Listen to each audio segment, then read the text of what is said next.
This time, let's answer some problems involving angles formed by tangent and secant.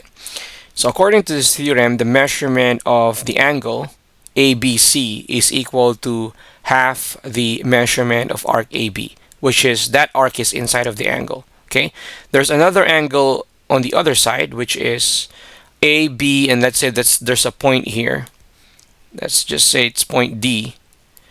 So the measurement of that angle is half the measurement of the major arc, okay, the other side. Okay, now let's apply this theorem to answer the following problems. Problem number one, we have here DE, which is a tangent line to circle O at point C, and then we have a secant line at AC, and they meet at point C. Okay, so the question is, what's the measurement of angle ACD? So where's ACD? Is right here. What is that? If the measurement of arc ABC, which is this arc, okay, is equal to 264. Well, according to the theorem, the measurement of angle ACD is equal to half of that. So what I'm going to do is I will just divide that by 2. So 264 divided by 2, and that's going to give us 134 degrees. All right, let's answer another problem. Here we have the same situation, but we need to find the measurement of arc AR this time. So arc AR is right here. So the given angle is angle ray, which is 148 degrees. That's RAY. So this angle here. So if that is half of arc AR, that means the measurement of arc AR is twice the measurement of that angle. So let me just create an equation first out of that. So the measurement of angle RAY is equal to the measurement of arc AR divided by 2. But the measurement of angle RAY is given, which is 148, equals the measurement of arc AR divided by 2. So just like what I said, we simply multiply that 148 by 2, and that's going to give us the answer. So the measurement of arc AR is equal to 148 times 2, which is equal to 296. 296. All right, let's answer another problem.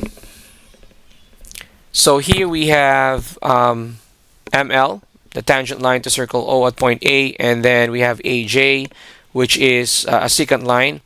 We need to find the measurement of angle JAM. So where's that? It's right here. Okay. No, that's the given angle, 62 degrees, sorry. And then we need to find the major, this one. The major arc, AKJ. So what I'm going to do here is first, I will remind you about the linear pair. So this forms a linear pair. Okay, so that's the first step. If this is 62 degrees, we need to know this one. So if we add that question mark and let's just say it's x. So x plus 62 degrees, since they are a linear pair, it should be equal to 180 degrees. So meaning that angle x is equal to 180 minus 62. So 180 minus 62 is equal to 118. That's just the first step. We're not yet done. So now that we know that that is 118, the next step is I'm going to multiply that by 2 to determine the arc AKJ. Remember the theorem? Half of that arc AKJ, which is inside the angle x, okay, half of that is equal to the angle x. But angle x is given, which is 118. So what I'm going to do, in order for me to find that the measurement of arc AKJ, I'll simply multiply that 118 by 2. So 2 times 118 is equal to 236. So this is 236 degrees. All right. Let's go to the last example. Here we have the measurement of angle SUT. That's this angle. And it says it's 57 degrees. Find the value of x if the measurement of SRU is 17x plus 8, which is again the major arc.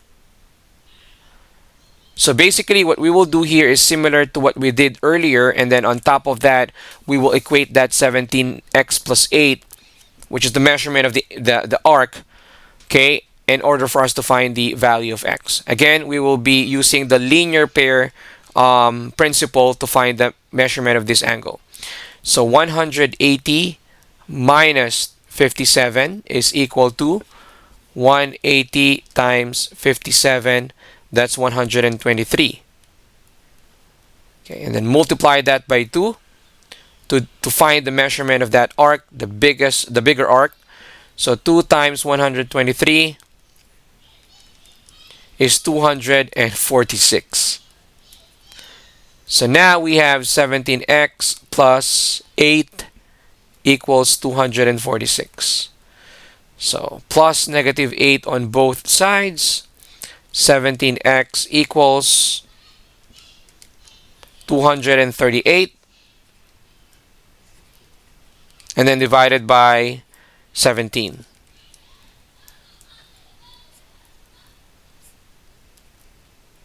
So x equals 14.